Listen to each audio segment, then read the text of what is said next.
আমার রান্না বান্না শেষ। এই যে চিকেন দিয়ে কয়েকটা আলু দেওয়া হয়েছে। কত সুন্দর রান্নাটা হয়েছে, মজার রান্না। তোমার ভাইয়া তো দেখে বহুত খুশি। তারপরে আছে সিম ভাজা আলু দিয়ে। আজি খালি দুইটা সবজি আমার, আর অন্য কোনো সবজি নাই। তোমার ভাই আপনি ভাত দিয়ে দাও। এটা হল লোকাল চিকেন। তোমার ভাইয়ের জন্য তো লেগ পিস আজি মোর জন্য রাখছাম। এই তো মানুষ আমরা দুইজনে রান্না বান্না বহুত করা হয়। যে পুরো মজা করে সবজিটা রান্না করা হয়েছে।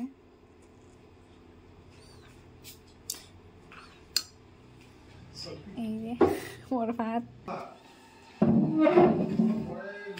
এই যে আজ আমার কাছারে বস্তুগুলো সব মাঝে হয়েছে বালা ঠাল্লা দিয়ে দইমা পানি নেওয়া হল। আমরা খেয়ে নিই ভাতটা।